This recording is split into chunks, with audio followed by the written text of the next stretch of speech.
वो ट्रेन की रिजर्वेशन के डब्बे में बाथरूम के तरफ वाली सीट पर बैठी थी। उसके चेहरे था कि वो थोड़ी सी घबराई हुई है।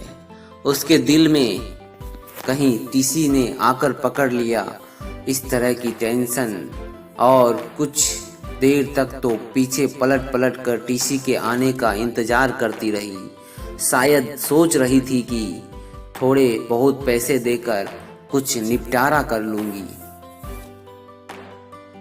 देखकर यही लग रहा था कि जनरल डिब्बे में चढ़ नहीं पाई, इसलिए इसमें आकर बैठ गई। शायद ज्यादा लंबा सफर भी नहीं करना होगा। सामान के नाम पर सिर्फ उसकी गोद में रखा एक छोटा सा बैग दिख रहा था। मैं बहुत देर तक कोशिश करता रहा पीछे से उसे देखने की कि शायद उसका चेहरा सही से दिख जाए, लेकिन हर बार असफल रहा। फिर थोड़ी देर के बाद खिड़की पर हाथ टिकाकर सो गई और मैं भी वापस से अपनी किताब पढ़ने में लग गया। लगभग 1 घंटे के बाद टीटी आया और उसने लाकर उसे उठा दिया और कहा, कहाँ जाना है बेटा? अंकल, लखनऊ तक जाना है। टिकट है? नहीं अंकल, जनरल का है, लेकिन वहाँ चढ़ नहीं पाई इसलिए इसमें बैठ गई। अच्छा, 300 रुपये पेनल्टी लगेगा। ओह अंकल, मेरे पास सिर्फ 100 रुपये है। ये तो गलत बात है बेटा, पेनल्टी तो भरनी पड़ेगी। सॉरी अंकल, मैं अगले स्टेशन पर जनरल में चली जाऊंगी। मेरे पास सच में पैसे नहीं हैं। कुछ परेशानी आ गई इसलिए मुझे जल्दबाजी में घर से निकलना पड़ा और ज़्यादा पैसा रखना भूल गई। बोलते बोलते वो लड़की रोने लगती है। टीटी उसे माफ़ कर देता और 100 रुपये में उसे लखनऊ तक उस डिब्बे में बैठने की परमिशन दे देता है। टीटी के जाते ही उसने अपने आंसू पोंछे और इधर उधर देखा कि कोई उसे देख तो नहीं रहा, कोई उस पर देखकर हंस तो नहीं रहा। थोड़ी देर बाद उसने किसी को फ़ोन लगाया और कहा कि उसके पास बिल्कुल भी पैसे नहीं बचे हैं। दिल्ली स्टेशन पर कोई जुगाड़ करा के उसके लिए पैसे भिजवा दे, वरना वो समय पर गांव नहीं पहुंच पाएगी। मेरे मन में उथल पुथल हो रही थी। ना जाने क्यों उसकी मासूमियत देखकर उसकी तरफ खिंचाव सा महसूस कर रहा था।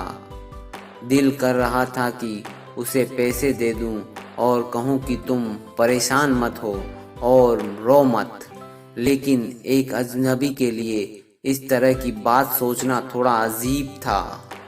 उसकी शक्ल से लग रहा था कि उसने कुछ खाया पिया नहीं, शायद सुबह से, और अब तो उसके पास पैसे भी नहीं थे। बहुत देर तक उसे इस परेशानी में देखने के बाद कुछ उपाय निकालने लगा जिससे मैं उसकी मदद कर सकूं और यह काम फलट भी न कहलाए। फिर मैं एक पेपर पर नोट लिखा, बहुत देर से तुम्हें परेशान होते हुए देख रहा हूँ। जानता हूँ कि एक अजनबी हम उम्र के लड़के का इस तरह तुम्हें नोट भेजना अजीब भी होगा और शायद तुम्हारी नज़र में गलत भी होगा, लेकिन तुम्हें इस तरह परेशान देखकर मुझे बेचैनी हो रही है, इसलिए यह 500 रुपये देकर कह रहा हूँ। तुम कोई एहसान ना लगे इसलिए मेरा एड्रेस भी लिख रहा हूँ। जब तुम्हें सही लगे मेरे एड्रेस पर पैसे वापस भेज देना। वैसे मैं नहीं चाहूँगा कि तुम पैसे वापस करो। तुम्हारा अजनबी। एक चाय वाले के हाथों में वो नोट देने कहा और चाय वाले को ना कर दिया कि उसे ना बताए कि वो नोट किसने भेजा है। नोट मिलते ही उसने 2-3 बार पीछे पलट कर देखा, लेकिन उसे कोई नज़र नहीं आया, तो उसे पता नहीं लगा कि नोट किसने भेजा है। लेकिन मैं तो नोट भेजने के बाद ही तुरंत मुंह पर डालकर लेट गया था। थोड़ी देर के बाद चादर का कोना हटाकर देखा तो उसके चेहरे पर मुस्कुराहट महसूस की। लगा जैसे कई सालों से एक मुस्कुराहट का इंतजार था। उसकी आंखों की चमक ने मेरा दिल उसके हाथों में जाकर थमा दिया। फिर चादर का कोना हटाकर थोड़ी देर में मैं उसे देखकर जैसे तैसे सांस ले रहा था और पता ही नहीं चला कब आंख लग गई। जब आंख खुली तो वो वहां नहीं थी। ट्रेन दिल्ली स्टेशन पर रुकी थी और उस सीट पर एक छोटा सा नोट था। मैं झटपट मेरी सीट से उतरकर उसे उठा लिया और उस पर लिखा था, थैंक यू मेरे अजनबी हमसफ़र। आपका यह एहसान मैं ज़िंदगी भर नहीं भूलूंगा। मेरी माँ आज मुझे छोड़कर चली गई। घर में मेरे अलावा और कोई नहीं है, इसलिए आनन फानन में घर जा रही हूँ। आज आपके इन पैसों से मैं अपनी माँ को शमशान जाने से पहले एक बार देख पाऊंगी। उनकी बीमारी की वजह से उनकी मौत के बाद उन्हें ज़्यादा देर घर में नहीं रह सकता।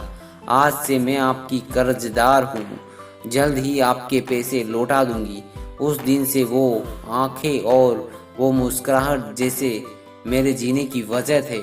हर रोज़ पोस्टमैन से पूछता, शायद किसी दिन उसका कोई खत आ जाए। आज 1 साल के बाद उसका खत मिला। आपका कर्ज अदा करने चाहती हूँ, लेकिन खत के जरिए नहीं, आपसे मिलकर। और नीचे मिलने की जगह का पता भी लिखा था और आखिर में लिखा हुआ था, तुम्हारा अजनबी हमसफ़र। तो इसी के साथ अजनबी हमसफ़र कहानी ख़त्म होती है दोस्तों। मिलते हैं अगली रोमांचक कहानी में। Bye bye.